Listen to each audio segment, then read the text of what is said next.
Di dalam nama Tuhan kita Yesus Kristus. Pagi hari ini saya hanya berharap jangan bosan-bosan kalau saya sendiri yang berbicara terus. Tapi karena saya tahu saya dipilih sama Tuhan sebagai gembala, suara gembala itu harus disampaikan terus, Boleh sekali-sekali kita mengundang dari luar, tetapi hari-hari ini mulai pandemi jarang kita ini, tapi kita berikan makan sendiri. Nah, Bapak Ibu yang dikasihi Tuhan, pagi hari ini saya mau menyampaikan kepada Bapak Ibu, mari saya ajak kepada Bapak Ibu untuk membukakan satu kebenaran firman. Markus 12 ayatnya yang ke-24. Markus 12 ayatnya yang ke-24.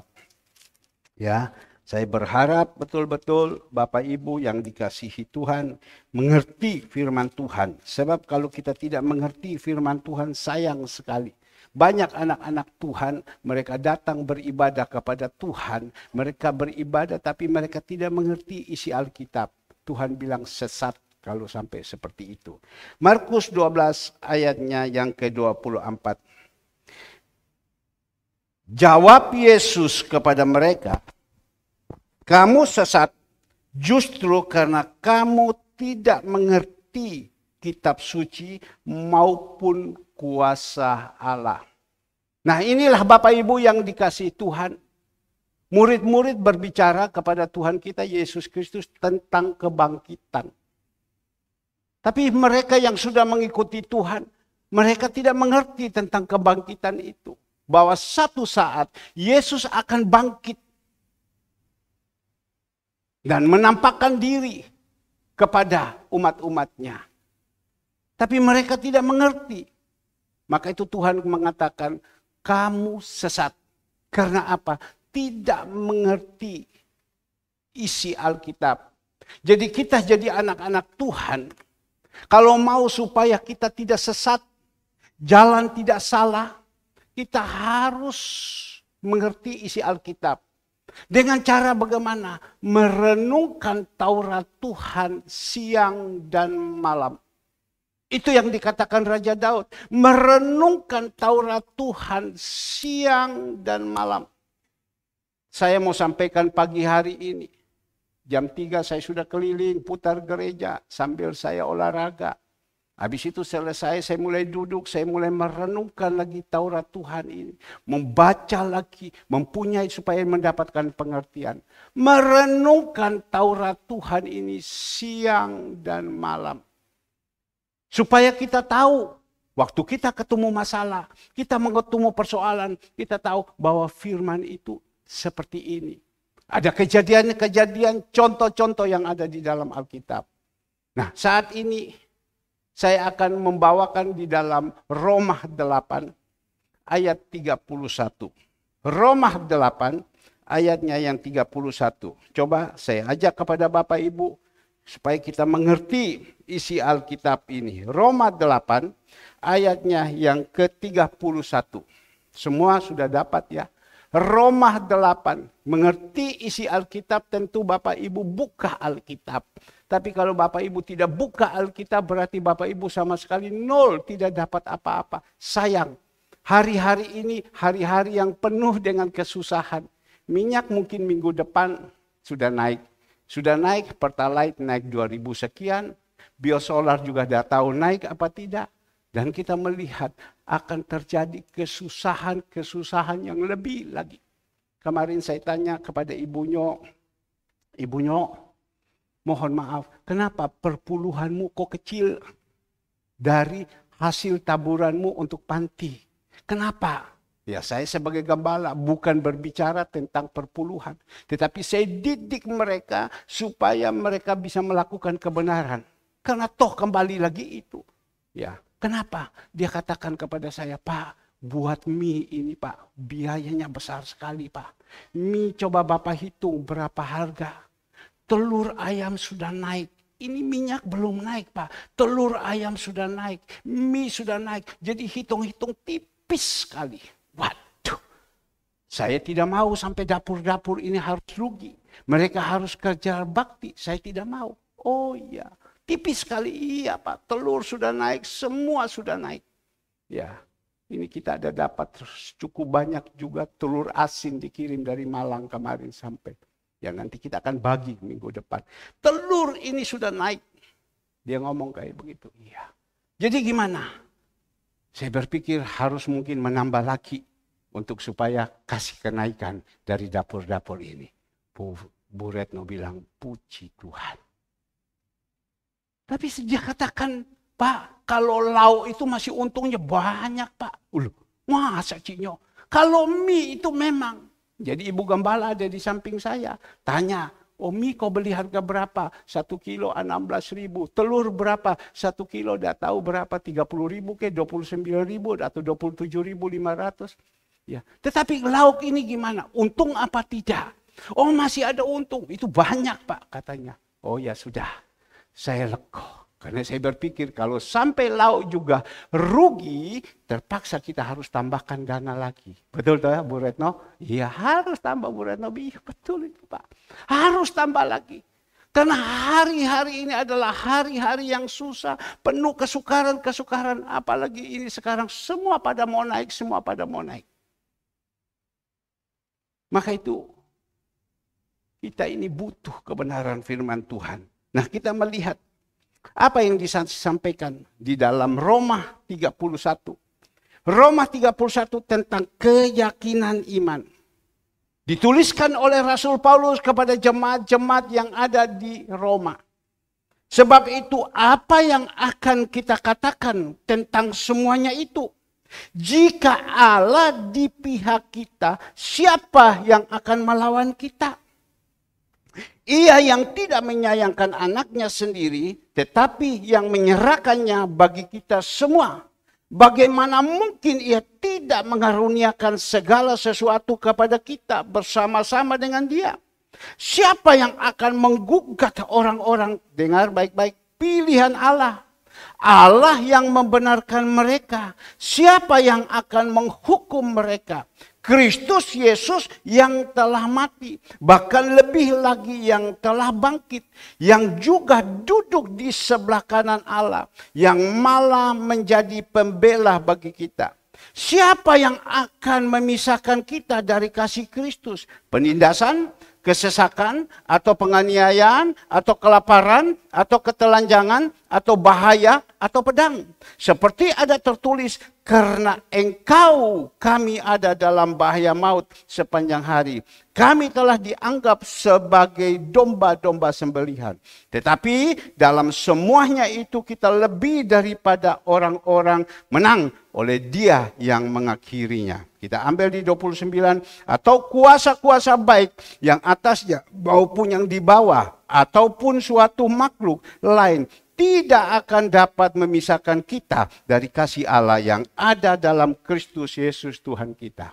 Nah Bapak Ibu yang dikasihi Tuhan, baru saja kita membaca firman Tuhan ini. Berbahagialah orang yang sudah membaca, berbahagialah orang yang sudah mendengar, berbahagialah orang yang sudah menyimpan di dalam hati. Bukan hanya itu saja, Tuhan bilang berbahagialah orang yang melakukan dalam hidup ini.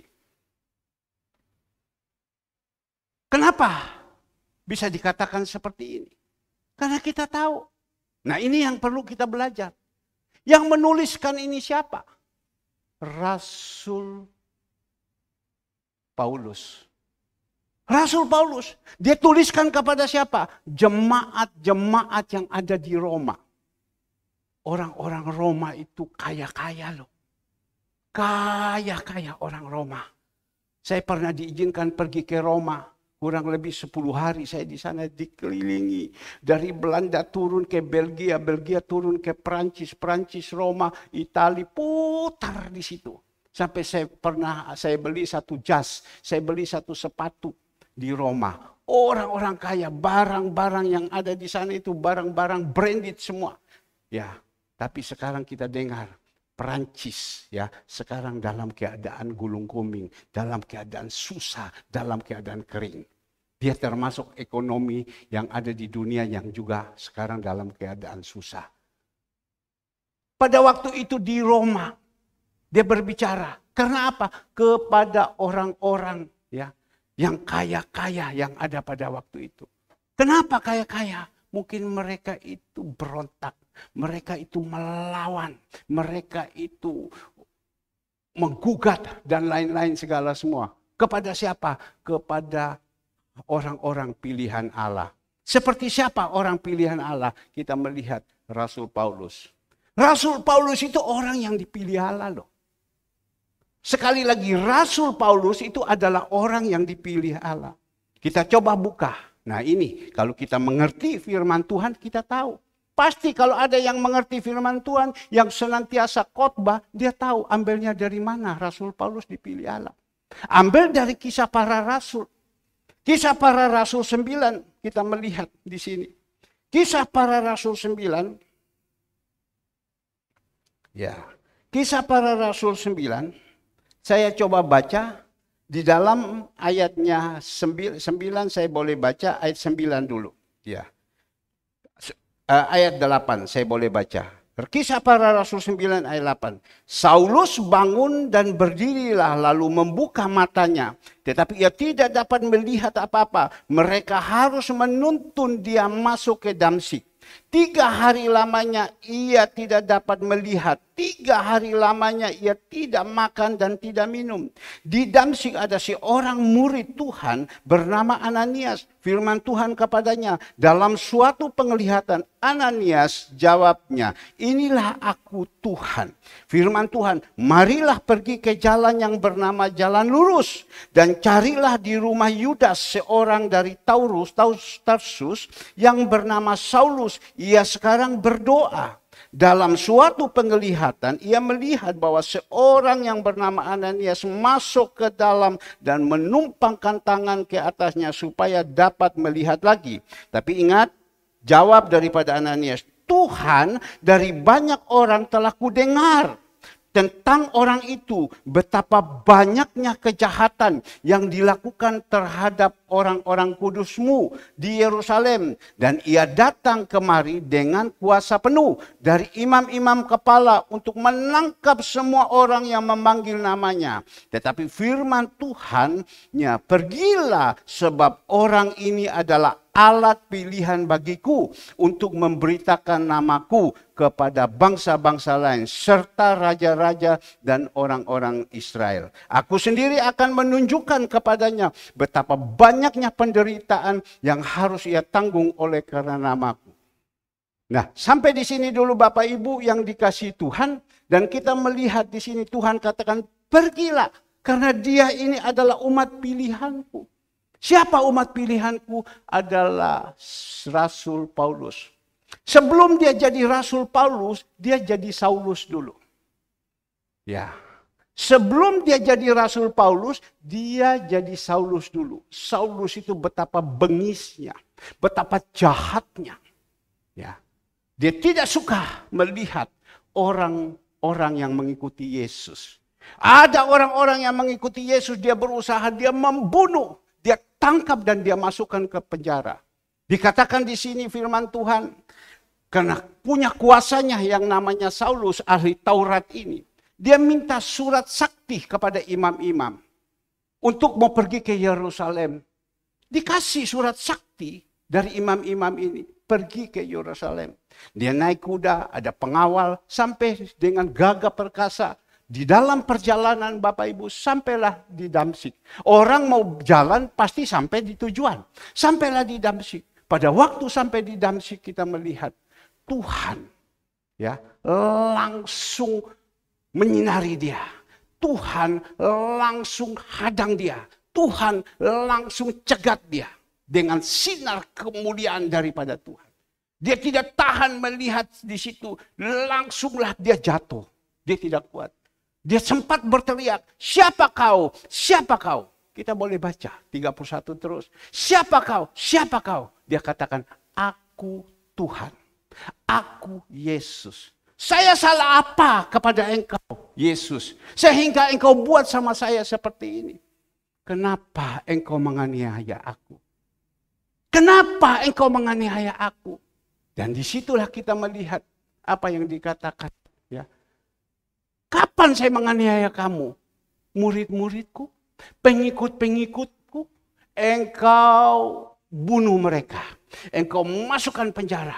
Memang pancene kamu itu jahat. Peng, jatuh. Waktu jatuh, buka mata. Sudah tidak lihat. Tidak bisa lihat. Buka mata sudah tidak bisa lihat alias buta. Selama 3 hari dia di situ, dia dituntun pergi ke jalan lurus rumahnya daripada Yudas. Dia pergi ke sana. Di sana kita melihat oleh kasih karunia Tuhan, dia berdoa. Mungkin dia berdoa kepada Bapa, tolong Tuhan Yesus, karena dia sudah mengalami secara pribadi. Ya, tadi dikatakan umatku binasa karena tidak mengerti isi Alkitab dan kuasa Allah. Dia telah melihat secara pribadi, bertemu secara pribadi dengan Yesus.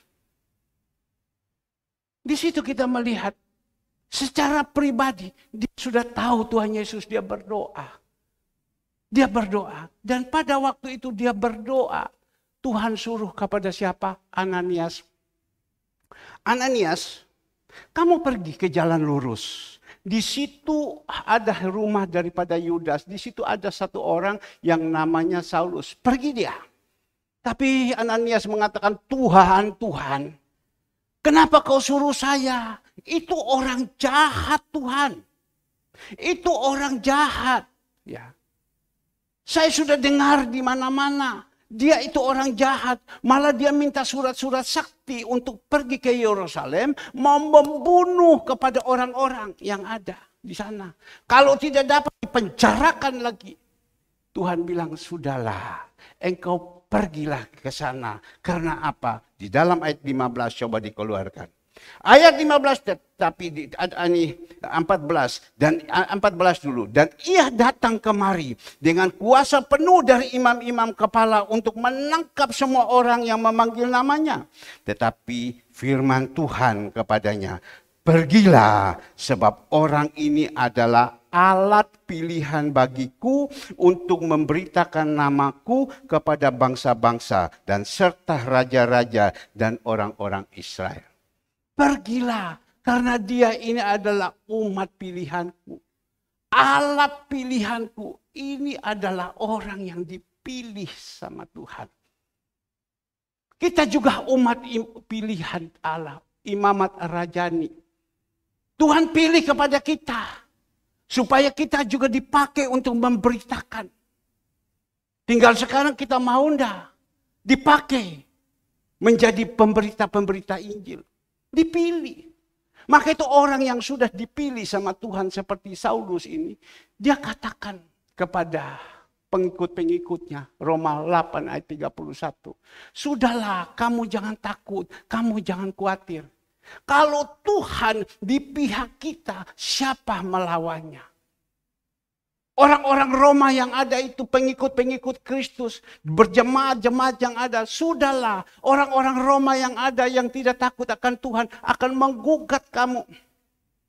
Mereka akan menista kamu, mereka akan menghancurkan kamu. Sudahlah. Kalau Tuhan katakan Roma 8 ayat 31, kalau aku di pihak engkau, siapa melawan? Ya, saya berharap jemaat bisa duduk, jadi dengar firman, kan sayang. Saya sampaikan kalian ada di luar. Ya. Kalau aku di pihak engkau, siapa melawan? Nah, ini perlu pengertian dulu.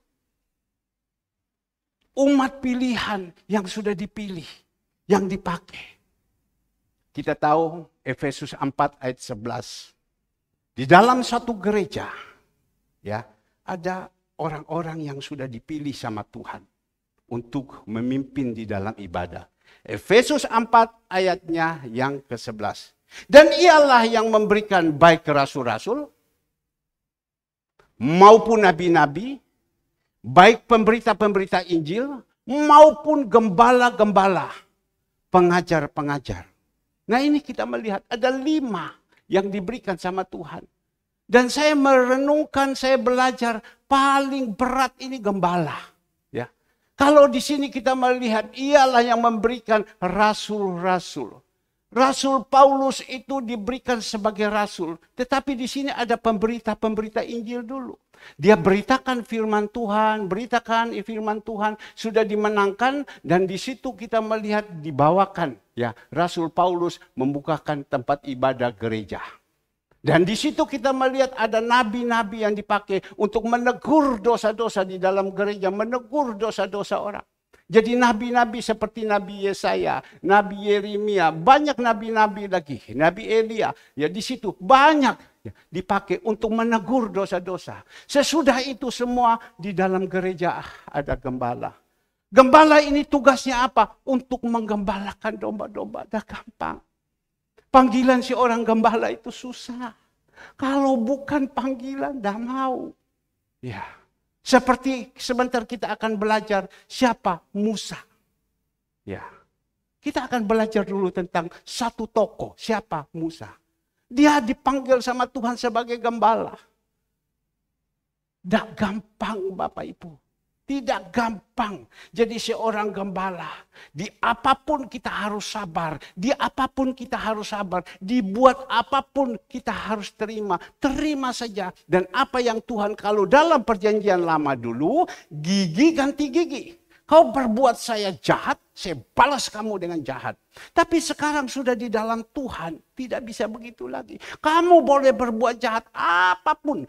Dolimi kamu semua, sudahlah balas dengan kebaikan. Doakan dia, karena dia tidak tahu. Dia melakukan itu karena apa? Dia disusupi dengan serigala-serigala yang berbulu domba. Dimasuki itu, sudah kita berdoa. Sebab apa? Orang-orang yang dipakai seperti itu mereka tidak sadar karena mereka dipakai seperti itu. Tapi kita tidak perlu takut. Tidak perlu takut. Nah, Bapak Ibu yang dikasihi Tuhan. Sebelum saya masuk lebih dalam, nanti kita akan belajar dari satu tokoh. Namanya Musa. Ya. Tapi sebelum saya masuk di dalam, kita bukakan tentang Musa. Tadi pagi jam 3 saya sudah bangun. Saya mau berdoa, Tuhan ingatkan kepada saya, kau turun dulu ke bawah.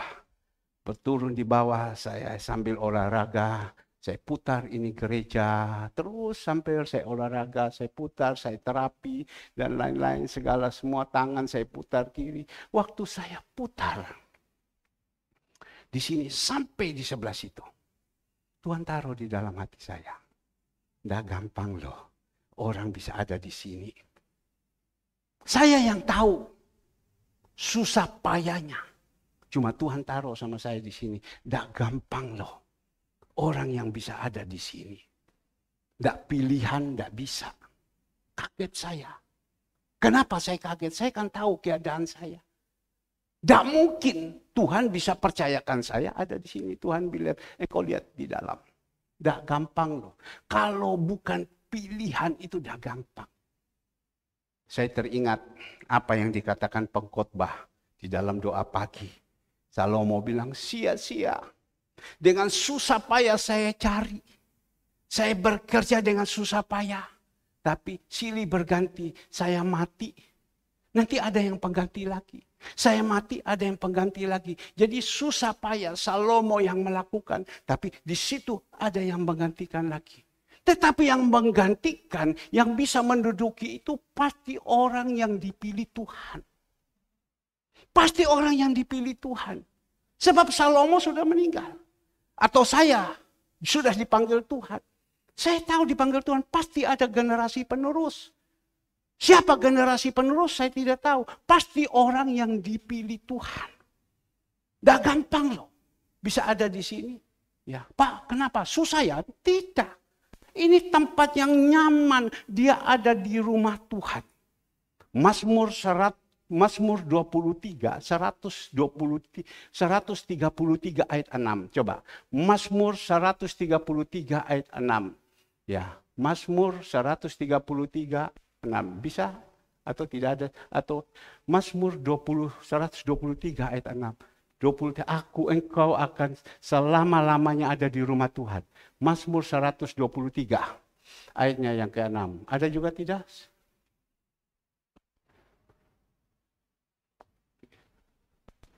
Ada? Atau Mazmur 23 ayat ke-6. Ya, Tuhan adalah gembalaku. Ya, coba kita lihat ini. Coba. Ya, betul. Ya. Mazmur 23 ayat 6. Kebajikan dan kemurahan belaka akan mengikuti aku seumur hidupku, dan aku akan diam di dalam rumah Tuhan sepanjang masa. Ya. Jadi tidak gampang. Orang yang bisa duduk di dalam rumah Tuhan, itu pasti Tuhan sudah pilih. Seperti tadi, Saulus. Dia orang jahat. Tidak mungkin bisa dipilih. Tetapi Tuhan bilang, sudah Ananias, itu adalah umat pilihanku. Aku sudah pilih dia untuk memberitakan. Maka itu apa yang dikatakan daripada Paulus, sudahlah jemaat di Roma, kamu jangan takut. Kalau aku di pihak engkau, Roma 8:31b, kalau aku di pihak engkau, siapa melawannya? Berarti ada pembelaan Tuhan. Nah, Bapak Ibu yang dikasihi Tuhan, sekarang kita belajar daripada tokoh ini. Kita tahu Saulus ini adalah yang dirubah menjadi Paulus, dia umat pilihan Tuhan. Sekarang kita belajar daripada tokoh. Tokoh satu ini Musa. Sebenarnya banyak tokoh-tokoh yang dipilih Tuhan. Tapi kalau saya mau khotbahkan panjang kan kasihan. Tidak bisa kita terima, nanti capek dan lain-lain. Sebab malam, sore nanti harus ibadah lagi. Ada ibadah di belakang, ada ibadah pelayanan kasih. Pulang harus mau masak dan lain-lain. Tapi kita melihat, kita ambil dari Daud dulu. Ini Musa dulu. Saya ajak dulu kepada Bapak Ibu. Kita baca di dalam Keluaran. Ya. Di dalam Keluaran 3, ya, Keluaran 3, saya baca ya, kita melihat di sini, Musa diutus Tuhan. Lama sesudah itu, ayat 23, lama sesudah itu marilah Raja Mesir. Tetapi orang Israel masih mengeluh karena perbudakan. Dan mereka berseru-seru sehingga teriak mereka minta tolong karena perbudakan itu sampai kepada Allah. Allah mendengar mereka, mengerang, lalu mengingatkan kepada perjanjiannya dengan Abraham, Ishak dan Yakub. Maka Allah melihat orang Israel itu dan Allah memperhatikan mereka. Adapun Musa itu biasa menggembalakan kambing domba Yitro, mertuanya, imam di Median. Sekali ketika ia mengiring kambing domba itu ke seberang padang gurun, sampailah ia ke gunung Allah, yakni gunung Horeb. Lalu malaikat Tuhan menampakkan diri kepadanya, ke dalamnya api yang keluar dari semak-semak duri. Ia melihat dan tampaklah semak duri itu menyala tetapi tidak dimakan api. Musa berkata, baiklah aku menyimpang ke sana untuk memeriksa penglihatan yang hebat itu. Mengapakah tidak terbakar semak duri itu? Ketika dilihat Tuhan bahwa Musa menyimpang untuk memeriksanya, berserulah Allah dari tengah-tengah semak duri itu kepadanya, Musa, Musa, dan ia menjawab, ya Allah. Lalu ia berfirman, jangan datang dekat-dekat, tanggalkanlah kasutmu dari kakimu, sebab tempat ini mana engkau berdiri itu adalah tanah yang kudus. Lagi ia berfirman, akulah Allah ayahmu, Allah Abraham, Allah Ishak, Allah Yakub. Lalu Musa menutupi mukanya sebab ia takut memandang Allah. Dan Tuhan berfirman, aku telah memperhatikan dengan sesungguhnya kesengsaraan umatku di tanah Mesir.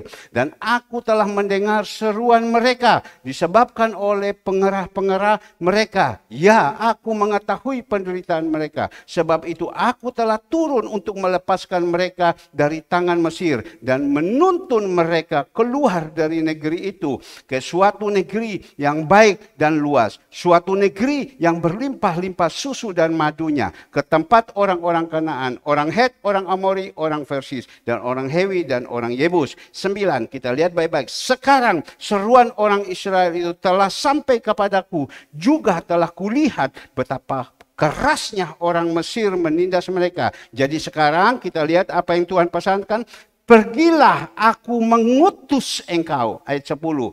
Jadi sekarang pergilah, aku mengutus engkau kepada Firaun untuk membawa umatku orang Israel keluar daripada Mesir.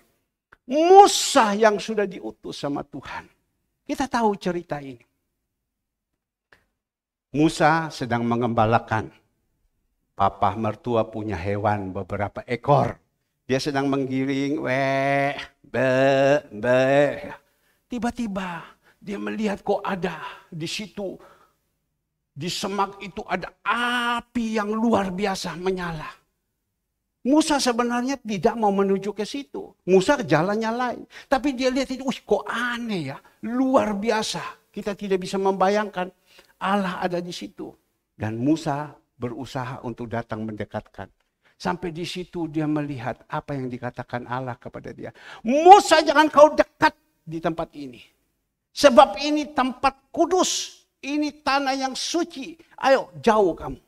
Belum waktunya kau. Tapi Musa di situ berbicara. Allah berbicara. Sudah, Musa pergi. Melihat situ. Tapi disitulah Tuhan mulai berbicara. Kau lihat Musa. Bangsa ini tertekan hidupnya. Mereka hidup dalam keadaan paksa. Kerja rodi. Mereka sudah teriak dan aku sudah mendengar mereka. Seperti begitu. Sudahlah Musa. Kau pergi. Aku utus engkau pergi menghadapi Firaun. Karena apa? Firaun raja pada waktu itu yang menekan mereka. Sudahlah Musa, aku utus engkau pergi. Musa diutus, pergi. Bawakan ini. Tapi Musa bilang, mana bisa saya keutus? Sudahlah Tuhan bilang, saya yang suruh kepada kamu. Musa bilang, saya tidak petah lidah untuk berbicara. Sudahlah lidah saya yang kasih Musa, masa kamu tidak percaya? Suruh aja kakak saya punya koko namanya Harun. Dia pintar bicara. Tidak, kamu yang saya percaya. Berarti Musa itu dipilih. Bukan kokonya Harun. Harun juga suku Lewi. Tetapi Musa yang dipilih. Kamu Musa. Seperti Isai punya anak. Bukan sama Abinadab. Tidak. Daud yang aku pilih. Daud yang aku pilih. Nah Bapak Ibu yang dikasihi Tuhan. Kita melihat pada waktu itu Musa mau pergi menghadapi Firaun. Tuhan menyertai. Tuhan menyertai. Betul Firaun cegat tidak boleh. Tetapi ada tulah 1, tulah sampai tulah 10. Baru dilepaskan. Tapi kita melihat Musa membawa bangsa ini keluar. Karena Tuhan bilang ada tempat saya tidak mau mereka ini susah. Saya tidak mau mereka hidup di dalam kegelapan. Ada tempat yang saya sudah siap, tanah Kanaan. Tanah yang penuh dengan susu, madu. Berkat melimpah di sana. Sudahlah bawa mereka dari gersang ini, dari kegelapan. Bawa mereka keluar. Musa berhasil bawa mereka keluar. Kita lihat pada waktu mereka keluar. Kita baca di dalam Bilangan. Bilangan 14, kita melihat. Bilangan 14 ayatnya yang pertama. Bilangan 14 ayat yang pertama. Pemberontakan umat Israel. Jadi bangsa Israel ini yang dipimpin oleh Musa. Ayo keluar, mereka keluar. Waktu keluar, waduh sebelum keluar itu mereka dari tetangga-tetangga itu kasih emas. Pegang emas semua waktu berangkat, dong, merdeka. Mereka keluar dari susah, dari tekanan-tekanan, keluar. Tapi kita melihat di dalam perjalanan, nah ini loh, bangsa Israel hidup tidak pernah ucap syukur. Sudah melihat mujizat, keluar emas dikasih, ada malam tiang awan, tiang api, terus menyertai makanan Tuhan siapkan. Sepatu yang mereka pakai, sandal yang mereka pakai, baju yang mereka pakai, tidak pernah rusak. Mereka telah melihat banyak mujizat. Tetapi kita melihat, dengan adanya seperti begitu, mereka masih tetap berontak. Mereka masih tetap berontak. Berontak kepada Musa, berontak kepada Musa. Kita coba baca. Di dalam Bilangan 14, pemberontakan umat Israel. Lalu segenap umat itu mengeluarkan suara nyaring dan bangsa itu menangis pada malam itu. Bersungut-sungutlah semua orang Israel kepada Musa dan Harun, dan segenap umat itu berkata kepada mereka, sekiranya kami mati di tanah Mesir atau di padang gurun ini. Mengapa Tuhan membawa kami ke negeri ini supaya kami tewas oleh pedang dan istri serta anak-anak kami menjadi tawanan? Bukankah lebih baik kami pulang ke Mesir? Ya, ini kita melihat sampai di sini. Mulai adalah persungut-sungutan. Saya katakan tadi waktu dikeluarkan oleh Musa, sudah diizinkan oleh Firaun, kan mereka bebas. Ya, bebas pergi sudah.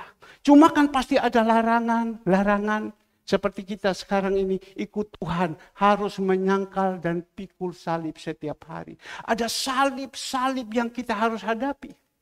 Tapi mereka tidak mau. Mereka bilang, kenapa engkau harus bawa kami seperti ini? Harus menghadapi salib. Bapak Ibu, salib itu dibalik daripada salib itu ada berkat yang menantikan kepada kita. Sekali lagi di belakang daripada salib itu ada rencana. Tapi karena mereka tidak mengerti firman. Mereka bilang, kenapa kita harus menghadapi ini? Kenapa kita harus menghadapi ini? Padahal di balik itu ada satu rencana. Ibrani 12 ayat 11. Memang suatu masalah datang tidak mendatangkan duka cita. Tetapi di balik daripada itu ada satu rencana. Kita perlu mengerti dulu. Kita harus mengerti firman Tuhan. Tapi kita melihat ada masalah-masalah yang dihadapi, mereka hanya bersungut-sungut. Mereka bilang, kenapa kau harus bawa kami ke sini? Marah kepada Musa, pulangkan kembali kita ke Mesir. Di Mesir itu kita enak, mau buat apa saja. Biar kita hidup di dalam kegelapan. Semua, tapi kita enak, bebas katanya. Tapi Tuhan ini mau bawa bangsa Israel ini ke Kanaan. Yang sudah disiapkan. Tapi sebelum kita masuk Kanaan, Bapak Ibu, kehidupan kita yang lama itu harus dibersihkan dulu. Sebab Kanaan ini surga yang kekal, tidak menerima kotor-kotor. Dia menerima yang bersih. Sekali lagi, sebab Kanaan ini surga yang kekal tidak bisa menerima yang kotor. Harus menerima yang bersih. Saya ingat Yusuf. Yusuf waktu dia masuk di rumah Potifar diizinkan. Ya, di situ diizinkan uangnya jatuh. Plak, jatuh. Tapi Yusuf itu ambil ini uang. Wah, uang ini luar biasa. Siapa punya dikembalikan. Itu yang Tuhan mau. Tidak mau yang kotor. Kemarin waktu kami bayar dari gereja, dari ini membayar kepada dapur. Kelebihan uang. Tapi kelebihan uang langsung saudara Ivon bilang, Om ini uang kelebihan. Ya, jadi saya kembalikan. Wah, saya tanya, bagian admin, loh kenapa bisa kelebihan? Ya kadang kan kita kurang teliti, kenapa bisa kelebihan? Tapi saya bilang, untung ketemu orang yang jujur. Bukan saya bilang Bapak Ibu yang lain dapur-dapur tidak jujur. Jujur. Cuma saya hanya memberikan contoh kemarin. Om ini ada kelebihan, saya kembalikan ini uang. Nanti saya bawa uang kontan saja. Oh jangan bawa uang kontan, saya bilang. Transfer saja. Sebab itu uang itu hanya ada di bank dan keluar. Hanya di bank ada keluar. Bukan transfer kasih kita pegang uang kontan. Maka itu saya bilang kepada Bapak Ibu yang ikut ambil bagian memberikan persembahan persepuluhan. Kalau bisa tolong. Transfer saja, saya bilang. Jangan masukkan di kotak, transfer saja. Tapi kalau ada orang-orang tua mereka sudah tidak bisa transfer dan lain-lain, ya sudah mau bagaimana? Tadi saya tanya sama Pak Togasira, kenapa tidak naik Grab? Dia datang sakit Pak. Loh kenapa tidak naik Grab? Iya saya tidak bisa cara Grab. Minta. Ya telepon saja sama Andre kirim kan selesai. Ya. Tapi kalau kita ngerti tolong. Ya. Jadi saya bilang, jangan kau kasih itu uang kontan, tidak perlu. Sebab uang yang ada ini kembali lagi untuk panti, kembali lagi untuk lain, tidak untuk kita. Transfer saja, saya bilang, oh ya baik Om, terima kasih. Ada kejujuran. Tapi kita melihat di sini, Bangsa Israel ini mereka bersungut-sungut, ngamuk, dikatakan ada pemberontakan. Apa yang terjadi? Karena pembelaan Tuhan kepada Musa. Aduh, Tuhan bilang, kasihan ini Musa ya. Aku sudah pilih bawa sebanyak 2 juta orang. Ini orang-orang ini 1.998. Ini berontak semua selain Yosua, Kaleb. Ini 1.998. Aduh, berontak, Musa bisa mati kalau macam begini. Mungkin juga Musa teriak, aduh Tuhan, aku udah kuat Tuhan. Aku udah kuat. Mungkin dia dengan adanya macam begitu dia berdoa. Tuhan tolong kuatkan saya Tuhan. Kuatkan saya. Tapi kita melihat Tuhan izinkan apa? Di dalam Bilangan 14 ayat 29. Bilangan 14 ayat 29. Di padang gurun itu, bangkai-bangkaimu akan berhantaran, yakni semua orang di antara kamu yang dicatat, semua tanpa terkecuali yang berumur 20 tahun ke atas, karena kamu telah bersungut-sungut kepadaku, bahwasanya kamu ini tidak akan masuk ke negeri dengan apa? Mengangkat sumpah yang telah kujanjikan kepada kamu, diam kecuali Kaleb bin Yefun dan Yosua bin Nun. Ya. Karena apa? Persungutan. Di dalam ayatnya yang ke-9, Tuhan berbicara kepada bangsa Israel ini. Ayat 9, hanya janganlah memberontak kepada Tuhan dan janganlah takut kepada bangsa-bangsa negeri itu, sebab mereka akan kita telan habis. Yang melindungi mereka sudah meninggalkan mereka, sedang Tuhan menyertai kita. Jangan takut kepada mereka. Lalu segenap umat itu mengancam hendak melontari kedua orang itu dengan batu. Tetapi tampaklah kemuliaan Tuhan di kemah pertemuan kepada semua orang Israel. Jangan sampai berontak. Ya. Ini bangsa Israel berontak terus. Karena tidak cocok dengan maunya mereka. Tapi Tuhan minta kepada kita. Kita anak-anak Tuhan, jemaat-jemaat Tuhan. Kita kalau mau supaya susu dan madu kita dapat, tanah Kanaan kita dapat, surga yang kekal kita dapat, belajar nurut, belajar taat. Jangan kita berontak. Pak, berontak sama siapa? Mana Tuhan? Coba tarik terjemahan lama. Titus 1 ayat ke-7. Mana Tuhan? Saya cari Tuhan tidak ada. Zaman dulu Tuhan ketemu. Saya cari Tuhan tidak ada. Tapi kita melihat sekarang. Titus 1 ayat 7. Terjemahan selama. Ya.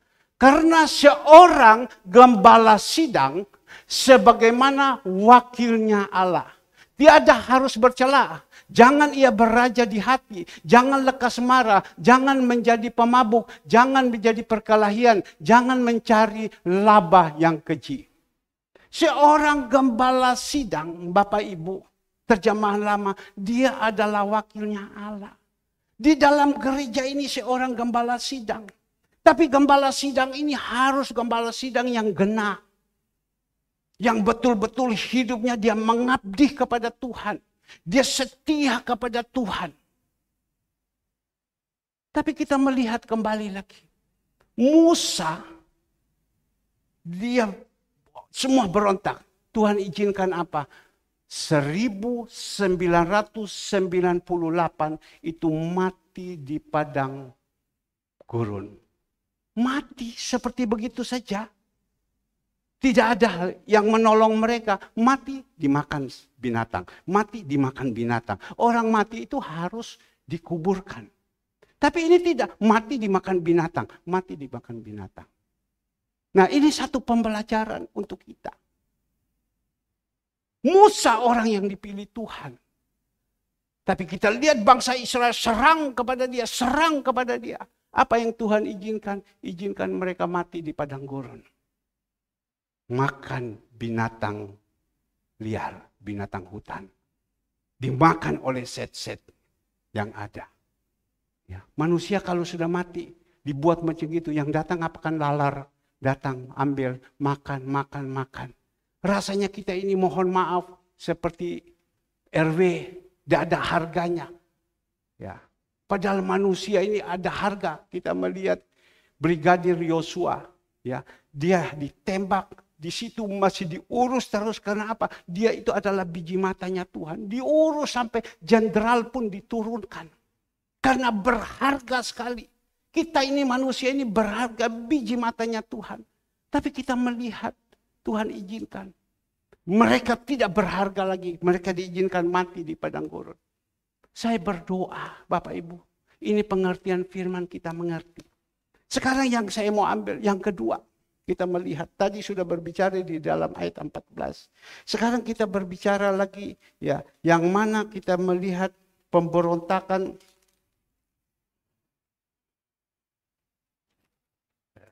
Yang pertama dulu tadi, sebenarnya salah, saya tidak boleh bangsa Israel dulu. Tapi oke, tidak apa-apa bangsa. Sekarang saya mau melihat pemberontakan dari saudaranya Musa.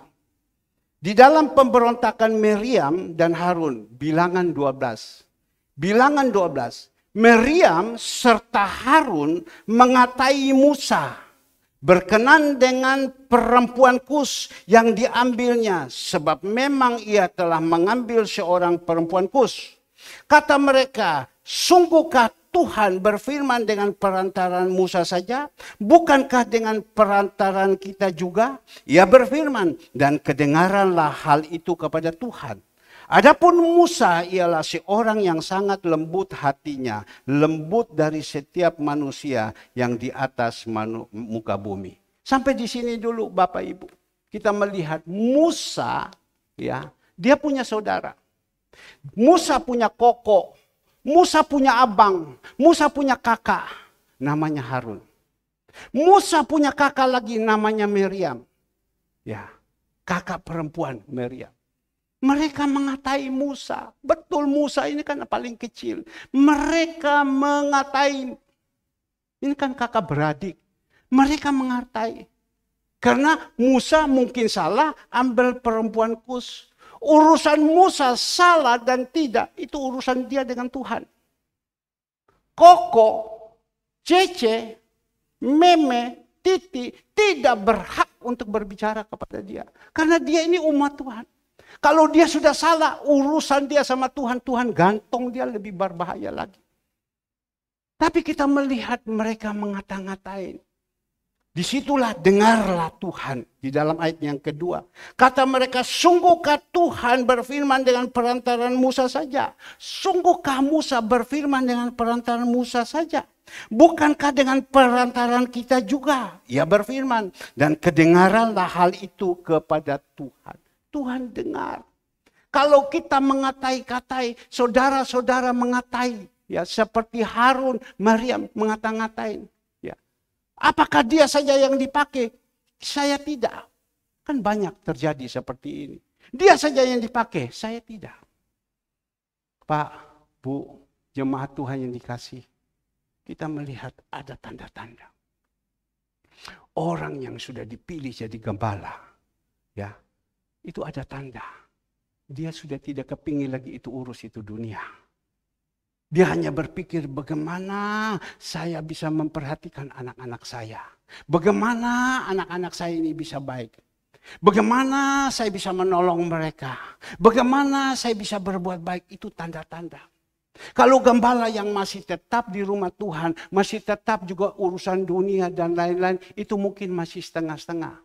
Tapi gembala yang benar, dia adalah setia di rumah Tuhan. Dia tidak mau lari kemana-mana. Dan dia senantiasa memberikan contoh, menjadi teladan. Itu gembala. Tapi kita melihat Musa, orang yang lemah lembut. Ya, di situ dikatakan saudara-saudaranya, waduh, marah, mengata-ngatain. Tuhan dengar.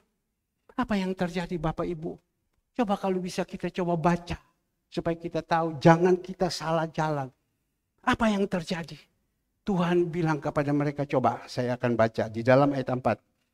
Ayat 4, Bilangan 12 ayat 4. Lalu berfirmanlah Tuhan dengan tiba-tiba kepada Musa, Harun dan Miriam, keluarlah kamu bertiga ke kemah pertemuan. Maka keluarlah mereka bertiga. Lalu turunlah Tuhan dalam tiang awan dan berdiri di pintu kemah itu. Lalu memanggil Harun dan Miriam. Maka tampillah mereka keduanya. Lalu berfirmanlah ia, dengarlah firmanku ini. Jika di antara kamu ada seorang nabi, maka aku Tuhan menyatakan diriku kepadanya dalam penglihatan. Aku berbicara dengan dia dalam mimpi. Bukankah demikian hambamu Musa, ia seorang yang setia dalam segenap rumahku? Berhadap-hadapanlah aku berbicara dengan dia. Terus terang, bukankah dengan teka-teki? Dan ia memandang rupa Tuhan. Mengapa kamu tidak takut mengatai hambaku Musa? Dia panggil kokonya Maryam. Dia panggil ini kakaknya ini Harun, kakak perempuannya Maryam. Kenapa kamu orang ini Musa ini saya sudah ketemu langsung di api itu, saya panggil Musa, ayo pergi. Saya sudah utuskan dia. Kenapa kamu mengata-ngatai dia? Kamu tidak takut ya? Kadang kita itu kan tidak mengerti. Kalau kita mengerti firman Tuhan, kita tidak berani. Tapi karena kita tidak mengerti, siapa kamu? Lawan saja. Siapa kamu? Lawan saja. Tapi kalau kita mengerti, kita tahu.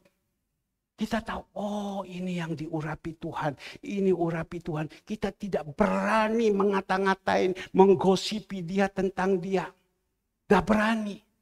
Menjelek-jelekkan dia. Mengumbar-umbarkan tentang dia. Kita tidak berani. Kalau kita mengerti firman. Tapi kalau kita mengerti firman, kita juga lakukan itu. Wah, jalan. Ibrani 25, Ibrani 10 ayat 26. Ibrani 10 ayat 26. Coba, Ibrani 10 ayat 26. Kita mengerti firman Tuhan, tapi kita berani melakukan ini. Sebab jika kita sengaja berbuat dosa sesudah memperoleh pengetahuan tentang kebenaran, maka tidak ada lagi korban untuk menghapus dosa. Makanya saya bilang, kalau kita tidak mengerti firman, kita lakukan ini ya. Bisa kita ngomong, ya maklumlah dia dah ngerti. Ya sudah dah ngerti. Maka itu sekarang diberikan pengertian. Tapi kalau ada orang yang sudah mengerti, masih tetap melakukan ini, Tuhan bilang tidak ada ampun. Tidak ada ampun. Maka itu Bapak Ibu yang dikasih Tuhan. Bang Miriam, Harun, ya, mereka lakukan seperti itu. Apa yang Tuhan izinkan? Kita baca seterusnya, kita lihat.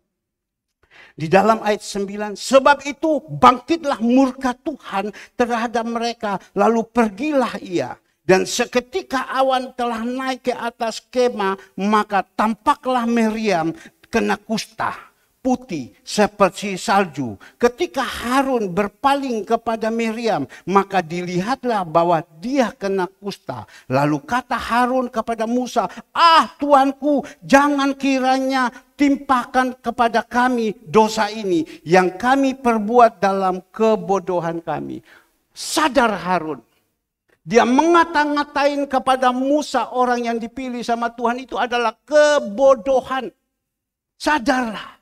Ya, tapi kita melihat Musa datang berdoa sebab Bapa di surga. Tolong Tuhan, tolong Tuhan. Tolong Tuhan, tolong Tuhan. Ini kakak beradik. Tapi kalau kita mengerti firman Tuhan, kita lakukan. Ya, wah sudah. Berarti kita sengaja menantang kepada Tuhan. Coba kita renungkan firman Tuhan ini. Yang ketiga, kita melihat Korah, Datan, dan Abiram. Itu jemaat. Ya, Bilangan 14. Bilangan 16. Bilangan 16. Ayatnya yang pertama. Coba semua sudah buka. Tadi yang kita berbicara bangsa Israel dulu. Itu bangsa semua melawan dengan orang yang dipilih Allah. Tuhan izinkan mereka mati semua di padang gurun. Yang kedua, kita melihat saudara daripada Musa. Apa yang terjadi Bapak Ibu saudara daripada Musa? Semua diizinkan kena kusta. Kita sudah baca. Sekarang tinggal satu. Jemaat. Pemberontakan Korah, Datan, dan Abiram. Korah bin Yishar, bin Kehat, bin Lewi. Padahal orang suku Lewi juga ini ya. Beserta Datan dan Abiram. Anak-anak Eliab. Berarti anaknya daripada Isai. Isai punya cucu. Dan On bin Pelet. Ketiganya orang Ruben. Mengajak orang-orang untuk memberontak melawan Musa. Beserta 250 orang Israel, pemimpin-pemimpin umat itu. Yaitu orang-orang yang dipilih oleh rapat. Semuanya orang-orang yang berkenamaan. Maka mereka berkumpul mengurumuni Musa dan Harun serta berkata kepada keduanya, sekarang cukuplah itu, segenap umatmu adalah orang-orang kudus dan Tuhan adalah di tengah-tengah mereka. Mengapa kamu meninggi-ninggikan diri di atas jemaat Tuhan? Ketika Musa mendengar hal itu, sujudlah ia. Korah, Datan, dan Abiram. Ini orang-orang dari keturunan-keturunan dari Yakub. Ya, Yakub punya anak-anak, Yakub punya cucu. Kita melihat mereka datang bersama apa? 250 orang pemimpin-pemimpin, dikatakan di sini kenamaan. Tolong dikeluarkan. Ya. Kenamaan, semua orang-orang yang kenamaan punya nama. Punya nama. Ya, kita lihat sekarang di media orang yang sedang tertangkap itu orang yang punya nama. Mereka datang, mereka melawan, mereka berontak. Ya, dan kita melihat dari hasil pemberontakan itu, tapi Musa panggil, kita melihat. Musa tahu mereka berontak, Musa datang. Tidak melawan kepada mereka, tidak. Musa hanya datang duduk di bawah kaki Tuhan. Sebab dikatakan di sini, Musa duduk di bawah kemak. Ya, ayat 4. Ketika Musa mendengar hal itu, sujudlah ia. Sujud kepada siapa? Sujud kepada orang-orang itu tidak. Dia sujud kepada pembelanya, kepada Tuhan. Sujudlah ia. Paling berbahaya. Kalau kita menghadapi orang-orang yang seperti ini, orang-orang pilihan Allah, kita goncang dia, tetapi dia diam. Dia tidak berbuat apa-apa. Dia cuma hanya datang. Sujud di atasnya. Dia hanya datang berdoa, Tuhan tolong berikan kekuatan kepada saya. Saya tidak kuat Tuhan. Saya tidak kuat Tuhan tolong. 2-3 hari yang lalu seorang ibu berkata kepada saya dengar itu, waduh saya tidak kuat, saya langsung selesai, saya pulang, saya masuk di kamar, saya sujud. Tuhan tolong, berikan saya kekuatan Tuhan. Saya dihina, saya diini, Tuhan tolong berikan saya kekuatan, berikan saya kekuatan. Tuhan kasih kekuatan, Tuhan bilang bangunlah nak. Maka itu firman Tuhan, berikan saya kekuatan. Berikan kekuatan. Nah disinilah kita melihat. Dari hasil itu. Dari ayat 4. Dan ia berkata kepada Korah dan segenap ayat 5. Kumpulan, besok pagi Tuhan akan memberitahukan siapa kepunyaannya. Dan siapa yang kudus. Dan ia akan memperbolehkan orang itu mendekat kepadanya. Orang-orang yang akan dipilihnya. Akan diperbolehkan mendekatnya kepadanya. Kepada Tuhan. Perbuatlah begini, ambillah pembakaran dan lain-lain. Saya akan baca pun juga lanjut di ayat yang ke-12. Ayat 12 dikatakan, adapun Musa telah menyuruh orang untuk memanggil Datan dan Abiram, anak-anak Eliab. Tetapi ia jawab mereka, kami tidak mau datang. Ya, karena ada persoalan. Korah, Datan dan Abiram kan berontak sama dia, lawan sama dia. Dia mungkin Musa mau klarifikasi. Kenapa sih? Kamu ada apa? Ya, Ayo datang sini, kita berbicara, mungkin seperti itu. Tapi Korah, Datan dan Abiram mengatakan, saya tidak mau. Untuk apa kau panggil sama saya? Mungkin seperti itu. Kan ada orang, kalau angku itu dipanggil kan tidak mau. Ya, tidak mau. Coba kita lihat, tolong dikeluarkan ayat 12. Ayat 12 dia kata, adapun Musa telah menyuruh orang untuk memanggil Datan dan Abiram, anak-anak Eliab. Tetapi jawab mereka, kami tidak mau datang. Ya, ada yang datang, mau, ada juga yang tidak mau. Tetapi 2000 tahun yang lalu cerita ini adalah orang-orang ternama di gereja, mereka orang top-top. Kami tidak mau datang. Ya, seperti gitu. Ada. Ini menceritakan kesombongan. Tetapi baik, kita lihat. Ayat 13, belum cukupkah bahwa engkau memimpin kami keluar dari suatu negeri yang berlimpah-limpah susu dan madunya untuk membiarkan kami mati di padang gurun, sehingga masih jugakah engkau menjadikan dirimu Tuhan atas kami? Sesungguhnya engkau tidak membawa kami ke negeri yang berlimpah-limpah susu dan madunya, ataupun memberikan kepada kami ladang-ladang dan kebun-kebun anggur sebagai milik pusakanya. Masakah engkau dapat mengelabui mata orang-orang ini? Kami tidak mau datang. Ya. Mereka bilang apa? Katanya kau bilang susu dan madu kau berikan. Tapi kenapa seperti macam begini? Memang kita mau mendapatkan susu dan madu, kita harus melewati itu salib-salib dulu. Kita mau menerima janji-janji Tuhan, kita harus lolos dari ujian-ujian dulu. Tapi mereka mau langsung naik di atas. Langsung mau menerima susu dan madu. Bapak Ibu, orang kalau tanpa melalui salib langsung naik ke atas itu paling berbahaya. Tadi malam saya mendapatkan cerita. Dan saya sudah share kepada jemaat. Kenapa saya share kepada jemaat? Saya pikir ini penting. Ya. Yang sekarang ada di media. Dia itu sebelum dulu berpangkat, masih kecil. Tidak ada apa-apa. Nanti tolong pulang lihat di jemaat Suri Kebenaran, coba dicari. Ya. Dia dulu belum top. Dia masih kecil. Dia masih nurut. Apa yang diomongi masih nurut. Bahkan di gereja dia adalah pelayan Tuhan yang setia. Dia masih pangkat rendah. Masih sama pendeta itu, masih dihargai. Saya melihat ada foto pendeta masih doakan dia masih begini. Tapi dikatakan waktu dia sudah naik bintang dan lain-lain, sudah tidak mau lagi. Kesombongan sudah mulai ada di dalam hidupnya. Karena apa? Dia sudah ada di Kanaan. Dia sudah ada susu dan madu, dia sudah ada di atas. Tanpa melalui dasar yang kuat. Dia lupa, sombong, maka dia jatuh sekarang. Saya berpikir, iya ya.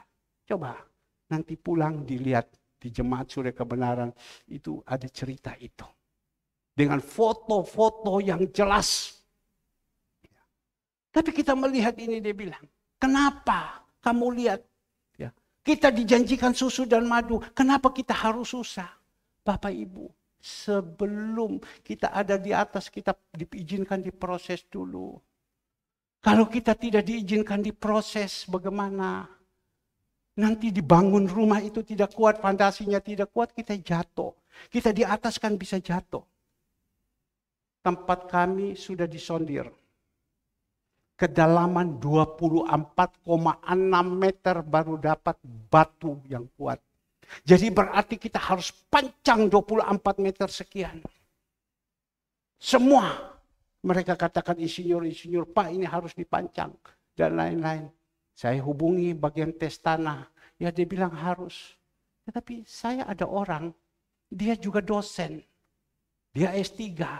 Dia bilang, Om, Petra, tempat kuliah ini dengan kami caranya lain. Ini bisa Om, terus 11 meter saja, nanti dengan ada cara lain. Ya, bisa dia bilang. Supaya apa? Tekanan itu bisa ini, nanti ada cara-cara lain Om. Dia ngomong begitu. Saya akan hitung kembali, ini bisa dengan cara macam begini. Jadi kita itu sebelum dinaikkan ada lantai 1, lantai 2, lantai 3. Itu harus fondasi yang kuat dulu. Kalau fondasi tidak kuat, sayang, lihat gereja ini. Pastorin, miring kan? Miring 15 cm. Untung itu tembok-tembok tidak pecah. Untung dia punya marmer tidak pecah. Dia bilang ini, insinyur dia bilang ini mujizat. Karena apa? Saya hanya bikin fondasi batu hitam saja. Nah Bapak Ibu yang dikasih Tuhan, Tuhan minta. Kalau kita mau harus punya fondasi yang kuat dulu. Nah kita melihat mereka tidak mau, mereka berontak. Langsung kepingin langsung naik di atas, berontak. Dipanggil tidak mau, dipanggil tidak mau. Apa yang terjadi kita melihat di dalam ayat 14. Sungguhkah engkau tidak membawa kami ke negeri yang berlimpah-limpah susu dan madu, ataupun memberikan kepada kami ladang-ladang dan kebun-kebun yang anggur sebagai milik pusaka? Masakah engkau dapat mengelabui mata orang-orang ini? Kami tidak mau datang. Lalu sangatlah marahlah Musa dan ia berkata kepada Tuhan. Sangatlah marah Musa juga waktu itu masih kedagingan. Ya, masih marah, sangatlah marah kepada Musa. Musa bilang, saya sudah punya tujuan yang baik, punya rencana yang baik untuk kamu. Hati saya, hidup saya sudah pertaruhkan untuk engkau. Kenapa kamu seperti gini? Kadang juga kita manusia ini bisa marah. Tapi marah jangan sampai terbenam matahari. Marah cukup hari itu saja. Saya bilang, saya mendengar beberapa waktu yang lalu, sempat saya marah. Saya marah. Roh Kudus bilang, jangan. Ini masalah kau bawa di bawah kaki Tuhan. Tunduk, minta kepada Tuhan. Nah, kembali lagi kita melihat di dalam ayatnya yang ke-15. Lalu sangatlah marah Musa dan berkata kepada Tuhan, janganlah perhatikan segala persembahan mereka. Belum pernah ku ambil 1 ekor keledai pun dari mereka. Dan belum pernah ku lakukan yang jahat kepada seorang pun daripada mereka. Musa mengatakan kepada Tuhan. Ya, namanya seorang hamba. Dia teriak kepada Tuhan. Saya tidak pernah ambil dia punya. Sudah, jangan kau dengar mereka. Apa yang persembahan yang mereka lakukan. Kita melihat ayat 19.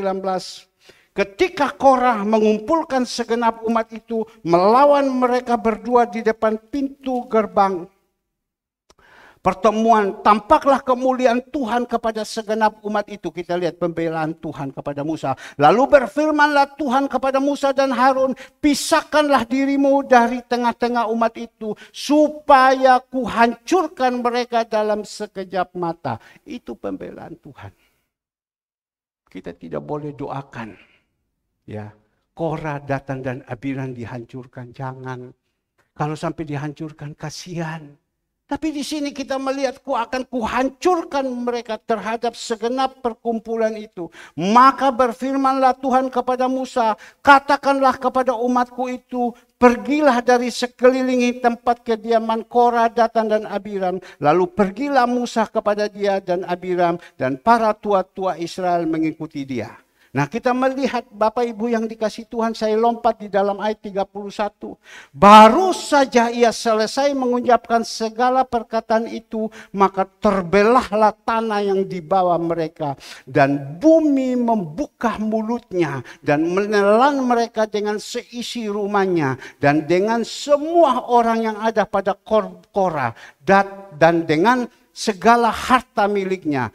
Demikianlah mereka dengan semua orang yang ada pada mereka turun hidup-hidup ke dunia orang mati. Dan bumi menutupi mereka sehingga mereka binasa dari tengah-tengah jamaah. Dan semua orang Israel yang dikelilingi mereka berlarian mendengar teriak mereka. Sebab kata mereka, jangan-jangan bumi menelan kita juga. Lagi keluarkan api berasal daripada Tuhan. Lalu memakan habis ke 250 orang yang mempersembahkan ukupan itu.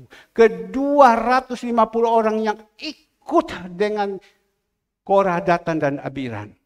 Orang-orang yang kenamaan. Ikut kena semua. Nah, Bapak Ibu yang dikasih Tuhan. Tadi firman Tuhan sudah mengatakan. Ya, di dalam Roma 8 ayat 31b. Kalau Tuhan di pihak kita, siapa melawan? Boleh mereka menghalang-halangi dengan cara apapun, sudahlah, jangan kita marah. Kita berdoa sama Tuhan. Kadang kita mau dipakai sama Tuhan, ada penghalang-penghalang agar supaya kita tidak dipakai. Kadang kita mau diberkati sama Tuhan, ada penghalang-penghalang yang membuat kita tidak bisa jadi berkat. Ya, tapi jangan takut. Tuhan sudah mengatakan, kalau aku di pihak engkau, siapa melawan? Banyak orang mau menghalang-halang, ya. Rumah tangga kita mau dihancurkan, pelayanan kita mau dihancurkan. Siapa kamu yang mau menghancurkan rumah tangga kita? Saya akan hancurkan rumah tangga orang ini. Saya akan hancurkan ini.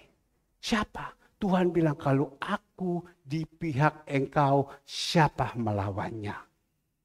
Saya akan menghancurkan pekerjaan Tuhan ini. Bapak Ibu, ini pekerjaannya Tuhan, tidak akan mati. Sekali lagi, ini adalah pekerjaan Tuhan, tidak akan mati. Ini gereja, dulu ada di Perak. Dan pada waktu itu mau ambil alih di sini. Itu satu jemaat semua itu keluar karena pemberontakan. Satu jemaat itu tidak ada satupun selain semua pemain musik keluar. Ya sudah, saya bilang, karena pemberontakan. Saya bukan waktu itu jadi gembala. Tapi karena mereka menguasai, mereka mulai berontak-berontak. Ya saya diam. Ya saya bilang, kalau seumpama kamu ini gereja ini kosong, ya saya tutup.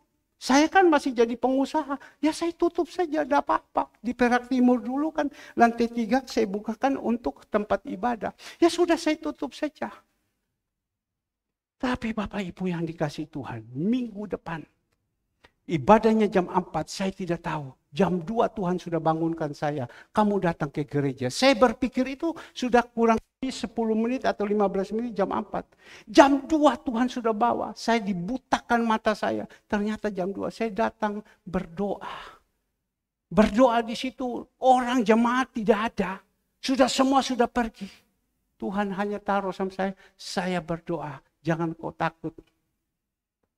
Bapak Ibu yang dikasih Tuhan, jemaat itu sudah pergi semua, yang berontak semua. Apa yang terjadi? Tuhan kirim orang-orang baru yang datang. Saya tidak tahu dari mana. Ya, orang-orang teyeng, orang-orang apa datang. Loh, saya putar kok penuh di situ. Di situ saya diberikan kekuatan. Pemain musik tidak ada. Tuhan kirim pemain musik sampai antar saya paksakan, kamu mesti main. Nah Bapak Ibu yang dikasih Tuhan, pekerjaan Tuhan tidak akan mati. Dan sampai diizinkan pindah ke sini. Itu sebenarnya kan sudah harus mati, tetapi harus pindah ke sini. Bapak Ibu yang dikasih Tuhan, ingat, pekerjaan Tuhan itu tidak bisa dimatikan. Kalau kita mau memastikan dengan kekuatan kita, nanti kita yang mati.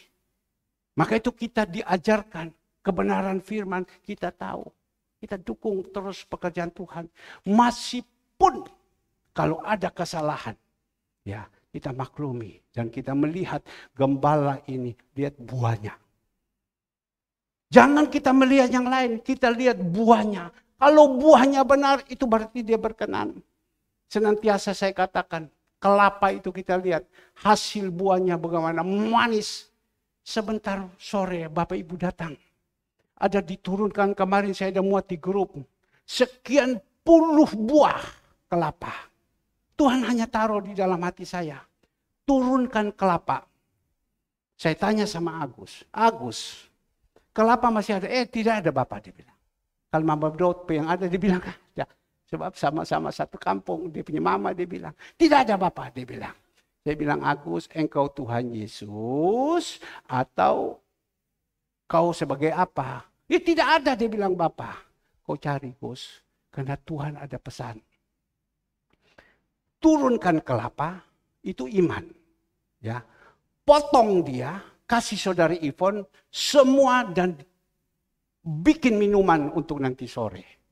Tujuannya apa Tuhan? Biar air kelapa ini ya jadi berkat. Bersihkan pikiran kita, bersihkan hati kita. Maka itu tadi saya omong sama Ivon, Fon ingat loh Fon, ini kelapa ini manis. Jangan kamu kasih gula lagi. Kamu langsung sudah potong begitu, tinggal kau tambah mau kasih wangi-wangi oke. Tapi jangan kasih gula, ini kelapa tumbuh di rumah Tuhan. Ya, jangan. Makanya saya bilang kurang. Ada 20 lebih biji sampai 30 kurang, petik lagi. Saya bilang, kasih turun lagi. Supaya jemaat mereka minum, dibersihkan semua kita jadi berkat. Kalau kita berbicara dengan iman. Tapi kalau kita omong secara dunia, kelapa saja banyak. Saya bilang ini kelapa Tuhan yang suruh. Berapa hari yang lalu saya mendengar sebentar ada perjamuan kasih. Di sini Tuhan ingatkan sama saya, turunkan kelapa. Sekali lagi, turunkan kelapa. Jadi saya bilang turun. Kemarin Agus naik, dia kasih turun semua. Jadi Ivon kalau bisa sebentar, jangan dicampur dengan lain-lain. Kalau kurang ambil lagi. Masih ada 20 biji, 30 biji, ambil lagi. Kasih jemaat minum, biar minum yang murni. Air kelapa yang murni. Boleh ditambah yang wangi-wangi lagi. Nah kembali lagi Bapak Ibu yang dikasih Tuhan. Kita melihat akhirnya, endingnya. Apa endingnya? Ya, orang yang melawan ini. Mereka diizinkan, dibukakan tanah, dikubur dengan apa? Harta-hartanya semua dikuburkan. Aduh, saya bilang berarti habis semua dikuburkan. Kadang kita kalau berpikir, masa betul Bapak Ibu, firman Tuhan itu ya dan amin. Kalau kita mau telah baik-baik ini kita lakukan, kita akan lihat. Itu akan terjadi, tapi kalau kita mau ikut jalannya Tuhan, sudah. Tadi pagi saya bilang Tuhan berbicara, Tuhan hanya ngomong kepada saya. Orang kalau dia bisa duduk di rumah Tuhan, dipakai sama Tuhan, dipilih sama Tuhan, hidupnya itu tidak pernah susah. Tidak pernah susah, kenapa? Tuhan menyertai kita. Nah, inilah Bapak Ibu, kita ambil contoh. Orang-orang yang dijaga Tuhan. Tadi kita sudah berbicara tentang siapa? Tentang Paulus. Kita tahu. Yang kedua berbicara tentang siapa? Tentang Musa. Musa orang-orang berontak kepada dia. Siapa yang berontak? Bangsa Israel berontak. Siapa yang berontak lagi? Di situ kakak beradik berontak sama dia. Siapa yang berontak lagi? Jemaat berontak. Korah, Datan dan Abiram dengan tua-tua yang ada 250 orang berontak sama dia. Tiga-tiga semua habis. Tapi kalau kita mau tambah lagi Daud bisa, tetapi cukup sudah. Kita tahu Daud juga orang-orang yang berontak sama dia diizinkan Tuhan dihancurkan. Dan dicari orang-orang itu tidak pernah ketemu. Saya mencari orang-orang selama 23 tahun, jemaat yang masuk di sini, mereka pergi dengan pemberontakan, saya cari, saya tidak pernah ketemu lagi mereka. Saya tidak tahu ada di mana. Saya tidak tahu ada di mana, tapi intinya saya sudah tidak pernah ketemu mereka. Ada yang saya ketemu sudah lain, tidak seperti dulu lagi. Mari Bapak Ibu yang dikasih Tuhan, kita boleh selesaikan karena sebentar ibu-ibu harus siap memasak ya. Yang enak ya. Sebentar, saya juga sumbangkan sate yang enak sebentar. Ya, supaya kita sama-sama menikmati. Jangan sampai ada yang pulang. Semua saya berharap, Ibu Gembala bilang, sebentar berharap semua ada. Jangan sampai tidak ada. Ya, saya rasa sekian. Mari saya mengundang pemusik singer. Inilah firman Tuhan. Ini firman bukan